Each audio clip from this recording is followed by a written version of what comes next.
திருவாக்கும் செய்கர்மம் கைகூட்டும் செஞ்சொல் பெருவாக்கும் பீடும் பெருக்கும் உருவாக்கும் ஆதலால் வானூர் மாணிமுத்தனை காதலால் கூப்புவார்தும் கை.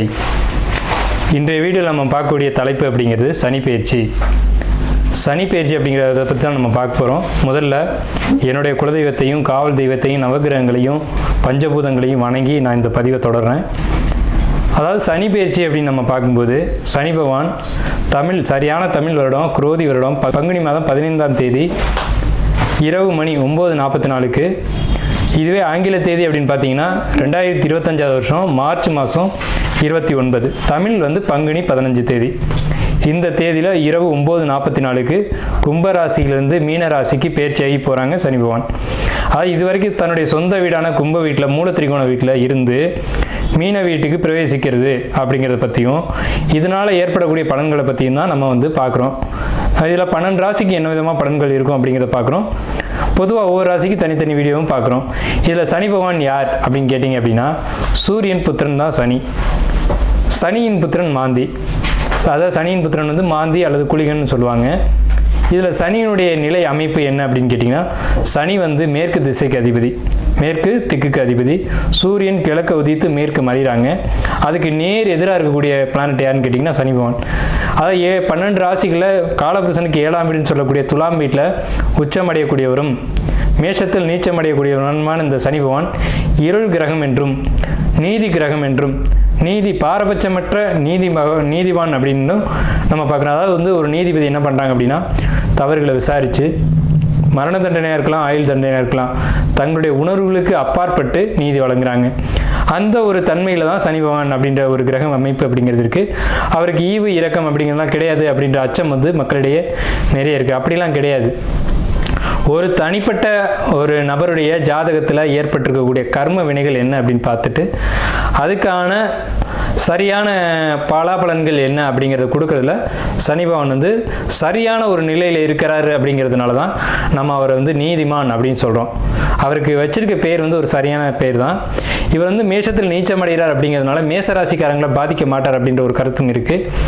இந்த 12 ராசிகளில் முதலாவது ராசியில் தான் சனி பகவான் நீச்சமடைகிறாரு. சனி பகவான் பொறுத்த வரைக்கும் மேற்கு திக்கில் தான் பலம் அதிகம். அதாவது மேற்கு திக்கு அப்படின்னு பார்க்கும்போது மிதுனம், துலாம், கும்பம் மேற்கு திசை. இதில் கும்பராசியில் திக்பலம் அடைகிறாங்க. ஒரு ஜாதகத்தில் 7ஆம் வீட்டில் சனி பகவான் நிற்கும்போது அந்த சனி பகவானுக்கு 7ஆம் வீடு மேற்கு வீடு அப்படின்னு பேர். அங்கே திக்பலம் அப்படின்ற ஒரு அமைப்பில் பலம் அடைகிறாங்க சனி பகவான். இப்படிப்பட்ட சனி பகவான் மக்களிடையே ஒரு தவறான கருத்து இருக்குது. சனி ஒரு இருள் கிரகம், சனி பகவான் ஒரு துன்பங்களை மட்டும் தரக்கூடிய ஒரு கிரகம். 2.5 ஆண்டு, அதாவது மொத்தம் 7.5 ஆண்டுகள் அவருக்கு துன்பம் கொடுக்கறதுக்கு மட்டுமே அதிகாரம் கொடுத்து வச்சிருக்காங்க அப்படின்ற மாதிரிலாம் இருக்காங்க. அந்த மாதிரிலாம் கிடையாது. நவ கிரகங்கள் அப்படின்னு எடுத்துக்கிட்டாலுமே ஒவ்வொரு கிரகமும் ஒவ்வொரு பணிகளை செய்வாங்க. அதில் 9 கிரகமும் இணைஞ்சால் மட்டும்தான் ஒரு பலன் அப்படிங்கிறது கிடைக்கும். அதில் சனி பகவானுடைய பங்கு அப்படிங்கிறது ஒரு சிறப்பான ஒரு இடத்துல இருக்கும். இதில் நம்ம பார்க்குறது சனி பெயர்ச்சிக்கான பலன்கள்.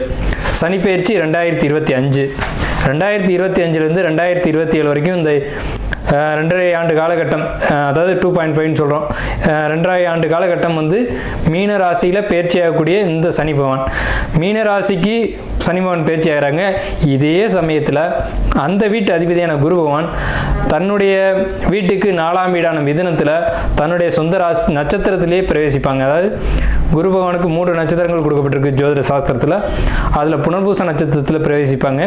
சனி பகவான் தன்னுடைய சொந்த நட்சத்திரமான உத்திரட்டாதி நட்சத்திரத்தில் பயணிக்கும் போது குரு பகவான் தன்னுடைய சொந்த நட்சத்திரமான புனர்பூசத்தில் பிரவேசிப்பாங்க. ஆகையால் இந்த சனி பெயர்ச்சி அப்படிங்கிறது ரொம்பவும் ரொம்பவும் உத்தமமான பலன்களை மக்களுக்கு, பொதுமக்களுக்கு, வணிகம் செய்யக்கூடியவங்களுக்கு, தொழில்துறையில் இருக்கக்கூடியவங்களுக்கு, குருமார்களுக்கு, ஆன்மீகத்துறை சம்பந்தப்பட்டவங்களுக்கு, ஆன்மீகத்தில் இருக்கக்கூடியவங்களுக்கு, பொது சேவையில் ஈடுபடக்கூடியவங்களுக்கு, பொது காரியங்கள், அதாவது இறை காரியங்கள் இதிலெல்லாம் ஈடுபடக்கூடியவங்களுக்கு இந்த 2.5 ஆண்டு காலகட்டமும் ரொம்ப சிறப்பான உன்னதமான உத்தமமான பலன்களை இந்த சனி பகவான் கொடுக்க காத்துக்கிட்டு இருக்காங்க. அப்படி தான் இந்த கிரக நிலைகள் அப்படிங்கிறது அமைஞ்சிருக்கு. சனி பகவான் மட்டும் வச்சுக்கிட்டு நம்ம ஒரு பெயர்ச்சி பலன்களை சொல்ல முடியாது. சனி பகவான் மற்ற வருட கிரகங்கள்னு சொல்லக்கூடிய குரு பகவான், ராகு, கேது இவங்களுடைய பேச்சின் அடிப்படையில் தான் தன்னுடைய பலன்களை முழுமையாக ஒரு ராசி கொடுப்பாங்க. இதில் நற்பலன்களை ஏற்படுத்தக்கூடிய ராசி அமைப்பு இந்த கோச்சார ரீதியில் அப்படின்னு பார்க்கும்போது ரிஷபம், கடகம், துலாம், மகரம், மற்றும் கன்னி இந்த 6 வீடுகளுக்கும் மிகவும் உன்னதமான பலன்களையும், மற்ற 6 ராசிகளான மேஷம், மிதுனம், சிம்மம், விருச்சிகத்துக்கு கூட நல்ல பலன்களை செய்யும். அதில் துலாமுக்கு மட்டும் ரொம்ப உத்தமமான பலன்களை செய்யும் அப்படி சொல்ல முடியாது. ஆனால் விருச்சிக ராசிக்கு அதிக நட்பலன்களை தரும், மகரத்துக்கு உன்னத பலன்களை தரும், கும்பத்துக்கு இதுவரைக்கும் இருந்த கஷ்டங்கள் குறைஞ்சி இனி நல்ல ஒரு காலகட்டம் அப்படிங்கிறது இந்த சனி பெயர்ச்சியில் உங்களுக்கு கண்டிப்பாக கிடைக்கும். இந்த 6 ராசிகளுக்கு, அதாவது மேஷ ராசிக்கு துன்பம் அப்படின்னு எடுத்துட்டா கூட ரிஷப ராசிக்கு நல்லா இருக்கு, கடக ராசிக்கு நல்லா இருக்கு, துலா ராசிக்கு காட்டிலும் விருச்சிக ராசிக்கு நல்லா இருக்கு, கன்னி ராசிக்கு நல்லா இருக்கு, மகர ராசிக்கு நல்லா இருக்கு. இந்த 6 ராசிகளுக்கு நட்பலன்களும், மற்ற 6 ராசிகளுக்கு பெரிய கெடுதல் இல்லை அப்படின்ற ஒரு நல்ல வார்த்தையை சொல்லி நம்ம வீடியோக்குள்ளே போகலாம். ராசியினுடைய இறுதி பாதமான ஒரே பாதம் மட்டும் கொண்டது உத்திர நட்சத்திரம் 1ஆம் பாதம் மட்டும்தான் அந்த சிம்ம ராசியில் இருக்குது. இந்த சிம்மத்தில் இருக்கக்கூடிய உத்திரம் 1ஆம் பாதத்துக்கு சனி பயிற்சி நல்ல பலன்களை கொடுக்குமா, தீய பலன்களை கொடுக்குமா அப்படின்ற ஒரு சந்தேகம் உங்களுக்குள்ளே இருக்கும். பொதுவாகவே சிம்மத்துக்கு பொறுத்த வரைக்கும் 2025 சனி பயிற்சி அஷ்டம சனியாக இருந்தாலும் துன்பங்களை கொடுக்க போகிறதில்ல.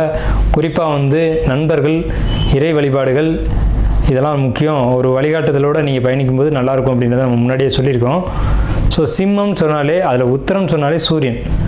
அப்போ சிம்மத்துக்கும் அதிபதி சூரியன் தான், உத்திர நட்சத்திரத்துக்கும் அதிபதி சூரியன் தான். அப்போ உங்களுக்கு இந்த ஆண்டு அப்படிங்கிறது 2025 அப்படிங்கிறது சனி பயிற்சி குறிப்பாக 2 வருஷங்கள் அப்படின்றது பெரிய பாதிப்புகள் நிச்சயமாக கொடுக்காது. அதே நேரத்தில் தேவையில்லாத மனக்குழப்பங்கள், தேவையில்லாத மனக்கவலைகள் இதில் நீங்கள் கவனம் செலுத்தாதீங்க. 2வது விஷயம், கோபம் அதீதமாக வரும் சூரிய நட்சத்திரத்துக்கு. கோபம் கண்ட்ரோல் பண்ண முடியாத வரும் உத்திரத்துக்கலாம். ஏன்னா நேர்மை நட்சத்திரம் தான் உத்திரம். ஸோ நேர்மை யாரையும் தவிட்டாங்க அப்படின்னா அதனால் நீங்கள் எடுக்கிற வேகம் அப்படின்றது, கோபம்ன்றது தாளாத அளவுக்கு வரும். அதை மட்டும் நீங்கள் மாற்றிக்கோங்க. உலகம் பலவிதம், பலரும் பலவிதம், எல்லாம் அனுசரித்து தான் நம்ம வாழணும் அப்படின்ற ஒரு சிந்தனைக்குள்ளே நீங்கள் வந்துட்டிங்கன்னா வரப்போகிற கஷ்டங்களை நீங்கள் இப்போவே தடுத்துக்கலாம். அதாவது ஒரு ஜாதகத்தில் எழுதப்பட்ட விஷயத்தை நம்மளால் தடுக்க முடியாது, ஜோதிடர் ஆலோசனை மட்டும் கொடுக்கலாம். அந்த ஒரு வேலையை மட்டும்தான் நம்ம செய்கிறோம். சரிங்களா? கோபத்தை குறைங்க, நல்ல குணத்துக்கு வாங்க. எதிரியாக இருந்தாலும் வீட்டுக்குள்ளே அழைச்சி அவங்கள உபசரித்து என்னத்துக்காக வந்திருக்கீங்கன்னு கேளுங்க. அப்படி ஒரு விஷயத்தை மட்டும் நீங்கள் செஞ்சு பாருங்கள், எந்த ஒரு தொந்தரவுகளும் உங்களுக்கு அணுகாது. எதிரியை கூட வீட்டுக்கு அழைச்சி உபசரித்து உணவு கொடுக்கணும் அப்படின்னு சொல்லியிருக்காங்க. நம்மளுடைய முன்னோர்கள் அப்படி தான் சொல்லியிருக்காங்க. எதிரின்னு பார்க்கக்கூடாது, அவரை கூப்பிட்டு உபசரித்து அப்புறம் என்ன இப்போ வந்தது அப்படின்னு கேட்கணும். அது உத்தரத்துக்கு ரொம்ப முக்கியம். உத்தரம் பொறுமையற்ற ஒரு நட்சத்திரம். இந்த குணங்களை, பொறுமையை நீங்கள் வளர்த்துக்கோங்க. ஏன்னா சனி பகவான் பொறுமைக்காரர். சூரியன் வேகம். சூரியன் பார்த்தீங்கன்னா குறித்த நேரத்துக்கு உதிக்கிறது தான் அதனுடைய வேலை, குறித்த நேரத்துக்கு அஸ்தமிக்கிறது தான் அது வேலை. சூரியன் எப்போவுமே சொன்ன சொல் தவறாமல் இருக்கணும்னு நினைப்பார், ஃபாஸ்ட்டாக இருக்கணும்னு நினைப்பார். அதனால் பல துன்பங்கள் வந்துடும். அதனால் பொறுமையை கடைப்பிடிங்க, எல்லா பிரச்சனையும் வெளியில் வரலாம். திருமணம், குடும்ப வாழ்க்கை இதெல்லாம் ரொம்ப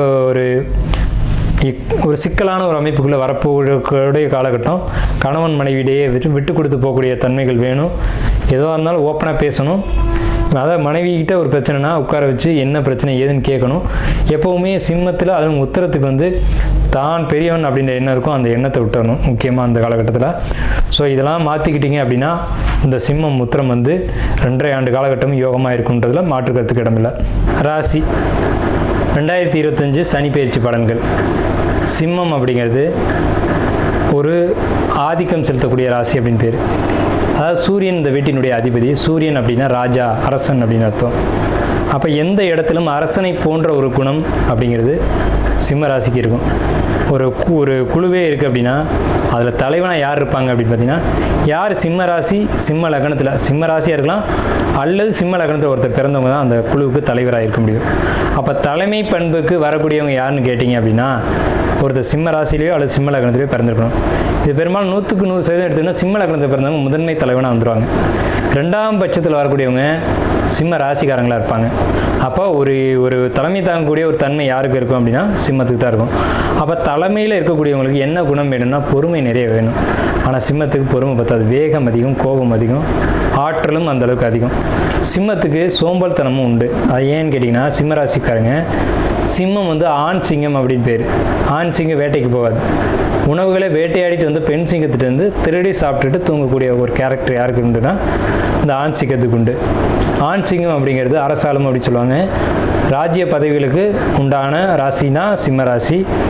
இந்த சிம்ம ராசிக்கு வரக்கூடிய குரோதி வருஷம் பங்குனி மாதம் 15ஆம் தேதி அன்னைக்கு இரவு 9:44க்கு கும்பராசியிலேருந்து மீனராசிக்கு பிரவேசிக்கக்கூடிய இந்த சனி பகவானுடைய பலன்கள் எப்படி இருக்கும் அப்படிங்கிறத நம்ம இந்த வீடியோவில் டீட்டெயில்டாக பார்க்குறோம். சிம்ம ராசிக்காரங்களுக்கு ஏற்கனவே ஒரு அச்சம், நம்ம ராசிக்கு 8ஆம் வீட்டுக்கு சனி வர்றாரு, என்ன கெடுதல் பண்ண போகிறாரு, அஷ்டம சனின்னு சொல்லுவாங்களே, இது பாதிப்பை ஏற்படுத்துமா அப்படின்ற ஒரு கவலைகள் அச்சம் உங்கள் மனசில் இருக்கும். அது தேவையில்லாதது அப்படின்னு நான் சொல்கிறேன். ஏன்னு கேட்டிங்கன்னா, ஒரு ஜாதகத்தை கோச்சார கிரகங்கள் ஆட்டி படைக்கின்றது உண்மைதான், இல்லைன்னு மறுக்க முடியாது. அதில் நம்ம குறிப்பாக கவனிக்க வேண்டிய விஷயம் என்னென்னு கேட்டிங்கன்னா, உங்களுடைய பிறப்பு ஜாதகம் மோசமாக இருக்கும் பட்சத்தில் தான் இந்த கோச்சார கிரகங்கள் வேலை செய்யும். குறிப்பாக பாதகாதிபதி, மாரகாதிபதி, அட்டமாதிபதி இவர்களுடைய தசையோ அல்லது புத்தியோ நடக்கக்கூடிய காலகட்டத்தில் இந்த மாதிரி அஷ்டமச்சனி வந்துச்சு அப்படின்னா சொல்லவே வேண்டியதில் 100% பிரச்சனைகளை ஏற்படுத்தும். நீங்கள் ஒன்று ஜெயிலையோ அல்லது மருத்துவமனையிலையோ அல்லது கடன் பிரச்சனையோ நீங்கள் சந்திப்பீங்கிறது உறுதி தான், அதை இல்லைன்னு நம்ம மறுக்கலை. ஆனால் உங்களுக்கு நல்ல தசாபுத்திகள், 5ஆம் இடத்து அதிபதியினுடைய திசை, 9ஆம் அதிபதியினுடைய திசை, இவர்கள் நல்ல நிலையில் இருந்து தசா புத்திகள் நடத்தும் பட்சத்தில் உங்களுக்கு எந்த ஒரு இடர்பாடுகளும் வராது அப்படிங்கிறதும் உண்மை. ஸோ அப்போ உங்களுடைய சுய ஜாதகம் அப்படிங்கிறது ரொம்ப முக்கியம். இதில் கோச்சார பலன்களை மட்டும்தான் நம்ம சொல்கிறோம். இது ஒரு 70% கரெக்டாக இருக்கும். ஒரு 30% பலன்கள் மாறுபடுறதுக்கான காரணம் பிறப்பு ஜாதகம் தான் காரணம். அதனால் என்ன கேட்டுக்கிறோம் அப்படின்னம்னா, உங்களுடைய சுய ஜாதகத்தை உங்களுடைய ஆஸ்தான ஜோசியர்கள்ட்டையோ அல்லது எங்களை மாதிரி ஜோசியர்கள்ட்டையோ அணுகி ஒரு முறைக்கு இருமுறை உங்களுடைய பலனை தெளிவாக கணிச்சு தெரிஞ்சுக்கிட்டு, ரொம்ப கணிதங்கள்லாம் ஜோதிடத்தில் நிறைய உண்டு, தெளிவாக கணிச்சு பார்த்துக்கிட்டு நீங்கள் நடக்கிறது அப்படிங்கிறது ஒரு சிறந்த வழிகாட்டுதலாக இருக்கும் அப்படின்னு நம்ம கருதுகிறோம். இப்போ இதில் சிம்ம ராசிக்கு உண்டான கிரக நிலை அமைப்பை நம்ம முதல்ல சொல்லிவிடுவோம், அப்புறம் அதுக்கான பலன்களை சொல்லுவோம். சிம்ம ராசிக்கு 2ஆம் இடத்துல இது வரைக்கும் கேது பகவான் இருக்காங்க, 8ஆம் இடத்துல இது வரைக்கும் ராகு பகவான் இருக்காங்க. இதனால் என்ன நன்மை தீமை அப்படின்னு கேட்டிங்கன்னா, 8ஆம் இடம்ன்றது மறைமுக விஷயங்கள். இது வரைக்கும் உங்களுடைய தெய்வங்கள் உங்கள்கிட்ட இருந்த அமானுஷ சக்திகள் எல்லாம் இது வரைக்கும் வெளிப்படாமல் இருந்திருக்கும். ஆனால் இந்த காலகட்டங்களில் வெளிப்பட்டிருக்கும். நீங்கள் யார், உங்களுக்குள்ளே என்ன விஷயம் இருக்குது அப்படிங்கிற ஒரு உண்மையினுடைய வெளிப்பாடு அப்படிங்கிறது தான் 8ஆம் இடம். அது பிரபஞ்ச சக்தின்னு சொல்லுவாங்க இல்லைங்களா, அது உங்களை தொடும் அமைப்பு. சிம்மத்துக்கு அது இயல்பாகவே உண்டு.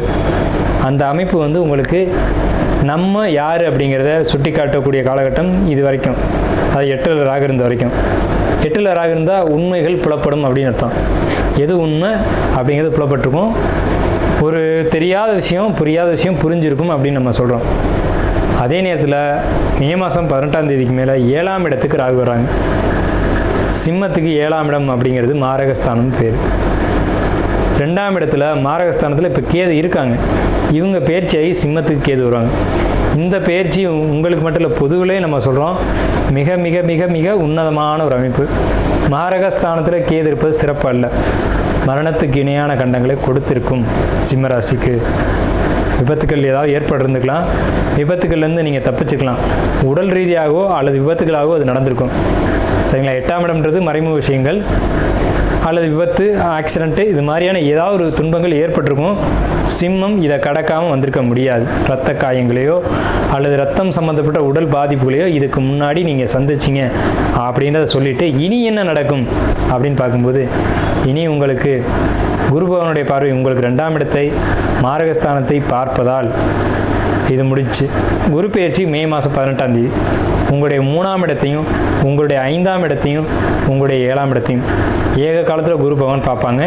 உங்கள் ராசிக்கு 11ஆம் இடத்துக்கு பெயர்ச்சியாகி குரு பகவான் எங்கே வர்றாங்க, உங்கள் ராசிக்கு 11ன்றது வெற்றி, ஜெயம், லாபம் அப்படிங்கிற ஒரு அமைப்பு. வெற்றி, ஜெயம், லாபம் அப்படின்ற ஒரு இடத்துக்கு குரு பகவான் வரும்போது, குரு பகவான் 11ஆம் இடத்துலேருந்து தன் வீட்டை 7ஆம் பார்வையாக 5ஆம் இடத்தை பார்ப்பார். சிம்மத்துக்கு அஷ்டமச்சனியை ஆஃப் பண்ணக்கூடிய விஷயந்தான் இது. அஷ்டமச்சனியும் கவலைப்படுறீங்க இல்லையா, அப்படி விஷயம் உங்களுக்கு நடக்க போகிறதே இல்லை. கிட்டத்தட்ட 15 மாத காலகட்டங்கள் குரு பகவான் தன்னுடைய கட்டுப்பாட்டில் இந்த அஷ்டமச்சனியை வச்சுருக்க போகிறார். அப்படிங்கிறதான் சிம்மத்துக்கு நம்ம சொல்கிற மிகப்பெரிய உண்மை. 15 மாத காலகட்டங்களுக்கு உங்களுக்கு அஷ்டமச்சனி கிட்ட நெருங்காது. சிம்மத்தை பொறுத்த வரைக்கும் முன்னெச்சரிக்கையாக நம்ம சொல்லக்கூடிய விஷயம், சுப விரய செலவுகளை ஏற்படுத்திக்கோங்க. திருமணம், இடம் வாங்குதல், வீடு கட்டுதல் போன்ற விஷயங்களை நீங்கள் உங்களுக்கு ஏற்படுத்தி கொண்டே ஆக வேண்டும். நீங்கள் விரும்பினாலும் விரும்பாட்டியும் இது உங்களுக்கு கிடைச்சே தீரும். இடம் வாங்கி போட்டுருங்க சார், வீடு கட்டலை சார், கண்டிப்பாக கட்டிடுவீங்க. அதே மாதிரி வீடு கட்டி திருமணம் நடக்கக்கூடிய அமைப்பு, திருமணத்துக்கு பின்னாடி சுப விரய செலவுகள், அதாவது வீடு கட்டி அந்த வீட்டுக்கு புதுசாக குடி போகிறதா இருக்கட்டும், சுப விரயங்கள் உறுதியாக உங்களுக்கு காத்துக்கிட்டு இருக்கு. ஏன்னா 5ஆம் இடம்ன்றது மன மகிழ்ச்சியை சுட்டி காட்டும். சிம்மத்துக்கு 5ஆம் வீட்டு தான் குரு பகவான் பார்க்குறாரு. அப்போ உங்களுக்கு மனசு சந்தோஷமான ஒரு நிகழ்வு அப்படிங்கிறது நிச்சயமாக நடக்க போகிறது உறுதி. இது யாராலையும் மாற்ற முடியாது. என்னுடைய கருத்து இதுதான். என்னுடைய கருத்தில் நான் ஸ்ட்ராங்காக இருக்கேன். இப்படி தான் நடக்க போகுதுன்றதை நம்ம சொல்கிறோம். உங்களுக்கு 5ஆம் இடத்தை குரு பகவான் பார்ப்பது மிகப்பெரிய நன்மை. என்ன நன்மைன்னு கேட்டிங்கன்னா, குடும்பத்தில் நல்ல விஷயம் நடக்க போகுது, அவ்வளோதான். ரொம்ப சூப்பராக இருக்கும். இதுக்கு முன்னாடியும் உங்களுடைய இல்லத்தில் கடந்த ஆண்டுகளில் ஒரு சுப விஷயங்கள் நடந்திருக்கும். நான் சொல்கிறது உண்மைங்கிறதுக்காக இதை சொல்கிறேன். கடந்த காலகட்டங்களில் அந்த மாதிரி ஒரு சுப நிகழ்ச்சிகள் நடந்திருக்கும். அதை ஆதாரமாக வச்சுக்கிட்டு எதிர்காலத்தில் நடக்க போகுதுன்றதை உறுதிப்படுத்திக்கோங்க அப்படின்றத உங்களுடைய கருத்துக்கே நான் விட்டுறேன். சரி, என்ன மாதிரியான சுப நிகழ்ச்சிகள்? குழந்தைங்க பெரியவன் செய்கிறதா இருக்கலாம், வீடு கட்டுறதா இருக்கலாம், பால் காய்ச்சறதா இருக்கலாம், வீடு குடி போகிறதா இருக்கலாம், புதிய வீடுகள் கட்டுவதாக இருக்கலாம், புதிய மனைகளை ஏற்படுத்துவதாக இருக்கலாம், இல்லை நமக்கு ஒரு சொத்து வர்றதா இருக்கலாம், அல்லது கட்டப்பட்ட புது வீடு வாங்கக்கூடிய யோகம். இந்த மாதிரியான யோக அமைப்புகள் உங்களுக்கு நிச்சயம் உண்டு. தனவரவு உண்டு. சகோதர வழியில் சப்போர்ட் உண்டு. சகோதரனுக்கு திருமணம் ஆகலைன்னு காத்திருந்தீங்கன்னா அவங்களுக்கு திருமணம் நடக்கும். சகோதரனுக்கு ஏதாவது ஒரு நல்ல காரியம் நினச்சிக்கிட்டு இருந்தீங்க அப்படின்னு நடக்கும். அது என் தம்பி சார் இப்போ வீடு கட்டணும்னு நினைக்கிறான் சார் அப்படின்னு நீங்கள் எதிர்பார்த்தீங்கன்னா கண்டிப்பாக வீடு கட்டக்கூடிய அமைப்பு அவருக்கு கொடுக்கும். உங்களுடைய கிரகம் அவருக்கு அந்த யோகத்தை கொடுக்கும். சரிங்களா? அதே மாதிரி அவருக்கு ஒரு நல்ல காரியம் நடக்கிறதா இருக்கலாம். என்னோடய தம்பி அல்லது என்னுடைய அண்ணன் குழந்தை இல்லாமல் இருக்காங்க அப்படின்னு நீங்கள் நினச்சிங்கன்னா உங்கள் குடும்பத்தில் இருக்கக்கூடிய அந்த உங்கள் குடும்ப உறுப்பினரான உங்கள் சகோதரத்துக்கு குழந்தை வாரிசு அப்படிங்கிறது ஏற்படும். அப்போ எனக்கு கிடைக்காதா சார் அப்படின்னு கேட்டிங்கன்னா, உங்களுக்கு இருந்தால் பிரச்சனை இல்லை, அடுத்த வாரிசு உங்களுக்கு கிடைக்கும். அல்லது உங்கள் குடும்பத்தில் இருக்கக்கூடிய அண்ணன், தம்பி, சித்தப்பா, இந்த உறவுகள் யாரேனும் முக்கியமான உறவுகளுக்கு அந்த மாதிரியான ஒரு பாக்கியமான ஒரு அமைப்பு உங்களுக்கு கிடைக்கும். இப்போ சொல்லக்கூடிய விஷயந்தான் ரொம்ப முக்கியமான விஷயம். உங்களுடைய குலதெய்வ வழிபாடு அப்படிங்கிறது இந்த ஆண்டு நிச்சயமாக நடக்கும். சனி தான் பழமையான தெய்வங்களுக்கு அதிகாரி. உங்களுடைய குலதெய்வம் அப்படிங்கிறது சனி பகவான் தான். சனி பகவான் வச்சு தான் குலதெய்வத்தை எடுக்கணும். நல்லா கேட்டுக்கோங்க. ஸோ சனி பகவான் உங்கள் ராசிக்கு 8ஆம் இடம் சொல்லக்கூடிய மறைவு ஸ்தானத்தில் பயிற்சி ஆகிறார். நிச்சயமாக உங்கள் குலதெய்வத்துக்கு வழிபாடு நடக்கும். எத்தனை ஆண்டுகள் வழிபாடு நின்றிருந்தாலும் சரி, எந்த சனி பயிற்சியில் தான் நடக்கும். நடந்துக்கு பின்னாடி உங்கள் வர்க்கத்தினுடைய வளர்ச்சி அப்படிங்கிறது மிகப்பெரிய அளவில் இருக்கும். அவங்கவுங்களுடைய குலதெய்வம், குடும்ப தெய்வம், இன தெய்வம் எப்படிங்கிறதெல்லாம் வழிபாடு செஞ்சுக்கணும். செய்யக்கூடிய அமைப்பு நீங்கள் முயற்சி பண்ணி தடையாக இருந்தாலும் இந்த காலகட்டங்களில் அது நல்லபடியாக நடக்கும் அப்படிங்கிறது உண்மை. அதுக்கான கோச்சார கிரக நிலைகளுடைய அமைப்பு சப்போர்ட் பண்ணுது. ஒருவேளை உங்களுடைய சுய ஜாதகம் அதுக்கு சப்போர்ட் பண்ணுமா அப்படின்னு தெரிஞ்சுக்கணும்னு நீங்கள் ஆசைப்பட்டீங்கன்னா தாராளமாக நீங்கள் நம்மளை கான்டாக்ட் பண்ணி அதுக்கான விஷயங்களை நீங்கள் தெரிஞ்சுக்கலாம். சரிங்களா? அடுத்து உங்களுக்கு வேறு என்ன அப்படின்னு கேட்டிங்கன்னா, உங்கள் ராசிக்கு 2ஆம் இடத்துல மாரகஸ்தானத்தில் இருந்த கேது பகவான் ராசிக்கு பேச்சு ஏறாங்க. அதாவது ராசி மேலே சந்திரன் மேலே கேது ஏறாங்க. சந்திரன் மனோகாரகன், கேது குழப்பத்துக்கான காரகன். ஆனாலும் உங்களுடைய 5ஆம் இடத்தை குரு பகவான் பார்ப்பதால் அந்த குழப்பம் தீரும் அப்படிங்கிறத உண்மை. ஒரு விஷயத்தை நிதானமாக யோசித்து சிந்தித்து செயல்படுவீங்க அப்படிங்கிறத உண்மை. சிம்மம் யாராக இருந்தாலும் உறுதியாக சொல்கிறேன், உங்கள் குலதெய்வம் கோயிலில் ஒரு மரம் இருக்கும். அந்த மரத்தில் போய் நீங்கள் வழிபாடு பண்ணிட்டு வந்தீங்கன்னா உங்களுக்கு தேவையான நல்ல விஷயம் நடக்கும். எப்படி சொல்கிறோம்னா, சிம்மத்துக்கு 5ஆம் வீடு தனுசு வீடு. தனுசுன்றது குரு பகவானுடைய வீடு. அப்போ குருனா மரங்கள், காய்கள், கனிகள் கொடுக்கக்கூடிய மரங்கள் அர்த்தம். அதை வச்சு தான் நம்ம சொல்கிறோம். உங்களுக்கு ஒரு தடைகள், ஒரு தொந்தரவுகள் இருக்குது அப்படின்னா உங்கள் குலதெய்வம் கோயிலில் இருக்கக்கூடிய மரத்துக்கு அடியில் போய் ஒரு 10 நிமிஷம் உட்காந்து உங்களுடைய வேண்டுதல்களை சொல்லிட்டு வந்தீங்க அப்படின்னா நிச்சயமாக உங்களுடைய வேண்டுதல் நிறைவேறும். இந்த சனி பயிற்சி வாயிலாக உங்கள்கிட்ட இந்த ஒரு விஷயத்தை சொல்கிறதுக்கு நான் மிகவும் சந்தோஷப்பட்டுக்கிறேன். அடுத்து திருமண வாழ்க்கை, இந்த சிம்மராசிக்கு திருமண வாழ்க்கை எப்படி இருக்க போகுது? கணவன் மனைவியிடையே இருந்த கருத்து வேறுபாடுகள் நீங்கி ஒற்றுமை, சந்தோஷம், அன்பு இதெல்லாம் நிறைய கிடைக்க போகுது. ஏன்னு கேட்டிங்கன்னா, கேது பகவானுடைய பேச்சு தான் இதுக்கு முக்கிய காரணம். கேது 2ஆம் இடத்துலேருந்து பேச்சாகி ராசிக்கு வர்றாங்க. ஸோ குடும்ப உறவுகளுக்குள்ள இந்த சிக்கல்கள் தீரும்.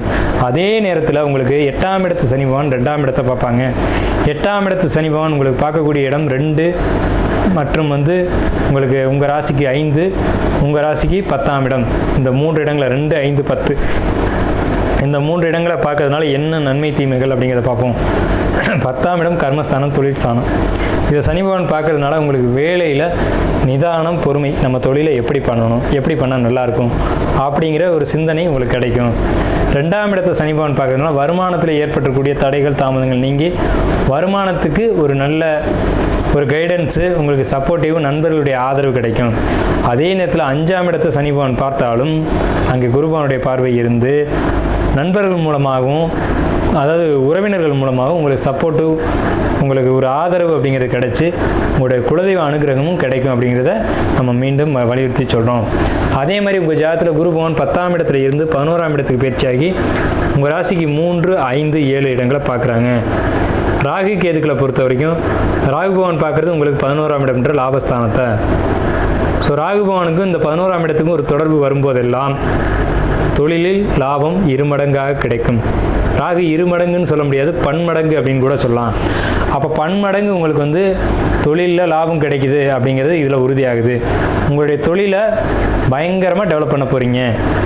அதுக்கு 11ஆம் இடம் அப்படிங்கிறதுல இன்னொரு ரகசியம் என்னன்னு கேட்டிங்கன்னா, நண்பர்கள். இந்த 11ஆம் இடத்து நண்பர்கள் யாருன்னு கேட்டிங்கன்னா, நீண்ட கால நட்பு அப்படிங்கிறது தான் அர்த்தம். நண்பர்களோடு இணைந்து நீங்கள் பயணிச்சிங்க அப்படின்னா நீங்கள் பண்ணக்கூடிய தொழிலோ சர்வீஸோ மிகப்பெரிய வளர்ச்சி அடையும். அதே நேரத்தில் நீங்கள் நண்பர்கள் மனது வருத்தப்படாமல் நடந்துக்கணும். சிம்ம ராசியாக இருந்தாலும் சரி, சிம்ம லக்னமாக இருந்தாலும் சரி. சிம்ம லக்னத்துக்கு 100% பொருந்தும், சிம்ம ராசிக்கு 50% இந்த பலன்கள் பொருந்தும் அப்படிங்கிறத நம்ம மீண்டும் மீண்டும் வலியுறுத்தி சொல்கிறோம். 11ஆம் இடம்ன்றது நண்பர்கள், 11ஆம் இடம்ன்றது லாபம். நண்பர்கள் மூலமாக தான் லாபம் கிடைக்கும். நண்பர்கள் தான் உங்களுக்கு நலவிரும்பிகளாக செயல்படுவாங்க அப்படிங்கிற ஒரு உண்மையை தெரிஞ்சுக்கோங்க. ஸோ உங்களுக்கு சிம்மத்தை பொறுத்த வரைக்கும் அஷ்டமச்சனி என்பது இருந்தாலும் அஷ்டமச்சனியில் நீங்கள் இதெல்லாம் பண்ணக்கூடாதுன்றதை நம்ம சொல்லிடுவோம். தேவையற்ற ஒரு விஷயங்களில் ஈடுபடணும். தேவையற்ற விஷயங்கள் அப்படிங்கிறது போதை பழக்கங்கள், லாகிரி வஸ்துக்கள், இந்த மாதிரியான விஷயங்களில் நீங்கள் கவனம் செலுத்தாமல் இருக்கிறது நல்லது. உணவு விஷயங்களில் கட்டுப்பாடோடு இருக்கிறது நல்லது. உடல்நலம் சார்ந்த விஷயங்களை எச்சரிக்கை எடுத்துக்கிறது நல்லது. இந்த 3 விஷயங்களையும் நீங்கள் ஃபாலோ பண்ணணும். நண்பர்கள் சப்போர்ட் உங்களுக்கு தேவை, நண்பர்களுடைய ஆதரவு தேவை, உறவினர்கள் குடும்பத்தினுடைய ஒரு ஆதரவு அப்படிங்கிறது தேவை. அதை கணவன் மனைவிக்கிட்டையும் மனைவி கணவன்கிட்டையும் சொல் பேச்சு கேட்டு நடந்துக்கணும். நான் தான் பெரியவன், எனக்கு தான் தெரியும் அப்படின்ற ஒரு எண்ணத்தை நீங்கள் விட்டுறணும். சிம்மராசிக்காரங்க இந்த எண்ணத்தை விட்டுட்டு கணவன் மனைவி சொல்கிறதையும் மனைவி கணவன் சொல்கிறதையும் கேட்டு நடந்தீங்க அப்படின்னா ரொம்ப சிறப்பான ஒரு விஷயம். இது பண்ணக்கூடிய விஷயங்கள். பண்ணக்கூடாத விஷயங்கள், முகமே தெரியாத ஒருத்தர் ஒரு விஷயத்த சொல்கிறாரு, சார் இந்த சீட்டு வாங்கினீங்கன்னா இவ்வளோ அமௌண்ட் வரும் சார், இது ஒரு MLM கம்பெனி சார், இதில் நீங்கள் இன்வெஸ்ட் பண்ணிங்கன்னா லாபம் பயங்கரமாக கிடைக்கும் சார். ஏன்னா 11ஆம் இடத்துல ராகு தொடர்பு, லாபத்தின் மீதான பேராசையை தூண்டி விடுவார். ஸோ அந்த மாதிரி தூண்டி விடுறாங்க அப்படின்னா யோசிக்கணும் 2 நிமிஷம். அதாவது ஒரு பணம் உழைப்பில்லாத வழியில் பன்மடங்காக வருது அப்படின்னா அது நமக்கு தேவையான்னு முதல்ல யோசிக்கணும். இவர் வழிகாட்டுறவர் முதல்ல சரியான நபரான்னு முதல்ல யோசிக்கணும். அப்போ காட்டுற பக்கம்லாம் நம்ம பயணிக்கக்கூடாது. உங்களுக்குன்னு ஒரு கைடன்ஸ் வச்சுக்கணும். அது குறிப்பாக வந்து ஜோதிடர்களாக இருக்கிறது ரொம்ப நல்லது. எப்போதுமே ஒரு ஜோதிடரை அணுகி அவர் சொல்கிற பாதையில் பயணிச்சிங்க அப்படின்னா உங்கள் வாழ்க்கை மிகவும் சிறப்பாக இருக்குங்கிறத நான் கேட்டுக்கிறேன். ஏன்னா சிம்மத்துக்கு 5க்கும் 8 கூடியவன் குரு. 5ஆம் இடம் என்பது குருமார்களை குறிக்கும், 5ஆம் இடம் என்பது நண்பர்களை குறிக்கும், 5ஆம் இடம் என்பது ஜோதிடர்களை குறிக்கும். அதனால தான் நம்ம வலியுறுத்தி சொல்கிறோம், ஜோதிடர்களை அணுகி அவங்களே உங்கள் குலகுருவாக ஏற்றுக்கிட்டு நீங்கள் அவங்களோட பயணிச்சிங்க அப்படின்னா இது ரொம்ப சிறப்பான ஒரு அமைப்பு சிம்மத்துக்கு கொடுக்கும். சிம்மம் பெரும்பாலும் ஜோதிடர்களாக இருப்பாங்க. அறிஞ்சாலும் 1000 பேரை கேளுன்றது பழமொழி. ஸோ உங்களுக்கு தெரிஞ்சாலும் ஒருத்தருடைய கைடன்ஸில் நீங்கள் பயணிக்கிறது அப்படிங்கிறது ரொம்ப ஒரு சிறப்பான ஒரு அமைப்பு. பண்ணக்கூடாத விஷயங்களில் பேராசை, பெரும் லாபம், இந்த விஷயங்களை கவனம் செலுத்தாதீங்க. சிறுக சிறுக நம்ம சம்பாதிக்கலாம், தொழிலில் நம்ம பண்ண இன்வெஸ்ட்மெண்ட்டுக்கு ஏற்ற மாதிரி சம்பாதிக்கலாம் அப்படின்ற எண்ணத்துக்கு வாங்க. 2வது விஷயம், வாகனங்கள் எடுக்கும்போது உங்களுக்கு 4ஆம் வீடு செவ்வாயினுடைய வீடு. பெரும்பாலும் சிம்மம் புதிய வாகனங்கள் எடுக்கிறத தவிர்த்துக்கணும். 2ஆம் தரமான வாகனங்கள் எடுத்துக்கிறது நல்லது. டாக்குமெண்ட் இல்லாத சொத்து, டாக்குமெண்ட் இல்லாத வாகனங்கள் இதை வாங்குறத தவிர்த்துக்கணும். ஏன்னா ஃபைன் கட்டக்கூடிய சூழ்நிலைகள் உருவாகலாம். அதே மாதிரி புதிய நபர்களுடைய நட்பு அப்படிங்கிறத கொஞ்சம் எச்சரிக்கையாக வச்சுக்கணும். தேவையில்லையான்றதை பார்த்துக்கணும். அதே மாதிரி பேராசைப்படக்கூடாது, ஜாமீன் கையெழுத்து போடக்கூடாது. பெண்கள் விஷயத்தில் ரொம்ப கண்ணியத்தோடு நடந்துக்கணும். பெண்கள்கிட்ட பேசுகிறதா இருக்கட்டும், பழகிறதா இருக்கட்டும் ரொம்ப கவனம் தேவை. இந்த மாதிரி விஷயங்களை நீங்கள் கடைப்பிடிச்சிங்க அப்படின்னாலே இந்த சிம்ம ராசிக்கு வரக்கூடிய இந்த அஷ்டமச்சனியானது உங்களுக்கு பாதிப்புகளை ஏற்படுத்தாது அப்படின்றது தான் உண்மை. ஸோ நீங்கள் இதை நினச்சி பயப்பட வேண்டிய அவசியம் இல்லை. உங்களுக்கு இந்த சனிப்பெயர்ச்சியானது 2025 வரக்கூடிய சனிப்பெயர்ச்சி 2.5 ஆண்டு காலகட்டம் 2027 வரைக்கும் உங்களுக்கு எந்த விதமான துன்பங்களையும் ஏற்படுத்தாது. அதே நேரத்தில் இறை வழிபாடுகளும், கோயில் ஆலய பிரவேசங்களும், ஆலயங்களை போய் வழிபடுறதும், குறிப்பாக சனி அப்படின்னாலே என்ன சொல்லுவாங்க அப்படின்னா அனுமன் வழிபாடு, அனுமனுக்கு வெண்ணெய் சாத்தி வழிபாடு பண்ணுறது, அனுமன் கோயிலுக்கு நெய் வாங்கி கொடுக்குறது, வெற்றிலை மாலை சாத்தி வழிபாடு பண்ணுறது அப்படிங்கிறது ரொம்ப ஒரு உன்னதமான பலன்களை கொடுக்கும். அதாவது அனுமன் வந்து ஏன் அனுமனை நம்ம வழிபடுறோம் அப்படிங்கிறது காரணம் ஒன்று இருக்குது. சனி பகவானுக்கு ஒரு பிரச்சனை ஏற்பட்டது. ராவணன் கதையில் வந்து ராவணனுக்கு மகன் பிறக்கிறான் இந்திரஜித். அப்போ அந்த இந்திரஜித்து சாகா வரத்தோடு இருக்கணும் அப்படின்னு சொல்லி ராவணன் சுக்கிராச்சாரியருடைய ஆலோசனையின் பேரில் கிரகங்கள் எல்லாத்தையும் மீன ராசியில் வச்சு கட்டுறாங்க. அப்படி கட்டும்போது சுக்கிர பகவான் சனிக்கு ஒரு கட்டளை இடுறார், நீ ஒரு காலை தூக்கிடு, அப்போ வந்து உன் கால் வந்து அடுத்த ராசியில் விழுகும், அப்போ கிரகங்கள் எல்லாம் ஒரு கோட்டில் இல்லாமல் வேறு ராசிக்கு போயிடும், அப்போ வந்து இந்திரஜித்துக்கு மரணம் வரும் அப்படின்னு சொல்லி சொல்கிறாங்க. ஆனால் இந்த ராவணனுக்கு ஆலோசனை கொடுத்ததும் சுக்கிரன் தான், அதே சனி பகவானுக்கு ஆலோசனை கொடுத்ததும் சுக்கிரன் தான். ஸோ அப்போ வந்து இந்த மாதிரி சுக்கிரனுடைய ஆலோசனை கேட்டு ராவணனுக்கு எதிராக நடந்ததுனால ராவணன் என்ன பண்ணுறான், எல்லா நவகிரகங்களையும் விட்டுட்டு சனி பகவானை மட்டும் கட்டி போட்டுறது. அப்படி கட்டி போடும்போது இலங்கைக்கு போய் திரும்பும்போது அனுமனுக்கு ஒரு அழுகுரல் கேட்குது. அது எங்கன்னு பார்க்கும்போது சனி பகவானை ராவணன் கட்டி வச்சுருக்கான். அந்த கட்டை அவுக்கிறார் அனுமன். ஸோ அப்போ வந்து அனுமன் ஒரு ஆக்கிருதி வாங்கிக்கிறாரு சனி பகவான்கிட்ட, என்னுடைய பக்தர்களை நீ எப்போதும் துன்புறுத்தக்கூடாது அப்படின்னு சொல்லி. ஸோ அதனால தான் இப்போவும் நம்ம சொல்கிறோம், சனி பகவானால் ஒரு துன்பம் வரப்போகுது அப்படின்னா நீங்கள் குருமார்களை காட்டிலும் அனுமனை வழிபாடு பண்ணுறது அப்படிங்கிறது நிச்சயமாக அந்த அஷ்டமச்சனி, ஏழரை சனி, கண்டகச்சனி, மாரகச்சனி இது போன்ற எந்த சனிகளும் உங்களுக்கு தொந்தரவுகள் செய்யாது அப்படிங்கிறதான் உண்மை. ஸோ அதனால் அனுமன் வழிபாடு எடுத்துக்கோங்க. அனுமன் ஆலயத்துக்கு அடிக்கடி போயிட்டு வாங்க. வெற்றிலை மாலைகள் போட்டு வழிபாடு பண்ணுங்கள். அனுமன் ஆலயத்துக்கு நெய் வாங்கி கொடுங்க, வெண்ணெய் வாங்கி கொடுங்க. ஏன்னா அனுமனுக்கு பிடிச்சது வெண்ணெய். ராமா அப்படின்னு சொன்னால் போதும், அனுமன் எங்கே இருந்தாலும் வருவார். ஸோ ராமஜெயம் அப்படின்ற வார்த்தைகளை அதிகமாக யூஸ் பண்ணுங்கள். ராமஜெயம் எழுதுங்க, ராமஜெயம் படிங்க, ராம சங்கீர்த்தனம் நீங்கள் இதிலெல்லாம் கலந்துக்கோங்க அல்லது கேளுங்க. குறைஞ்சபட்சமாவது சிம்மத்துக்கு எந்த ஒரு துன்பங்களும் நேராது என்று சொல்லி நம்ம நிறைவு செய்வோம். சிம்மத்துக்கு வாழ்த்துக்களை தெரிவிச்சுக்குவோம்.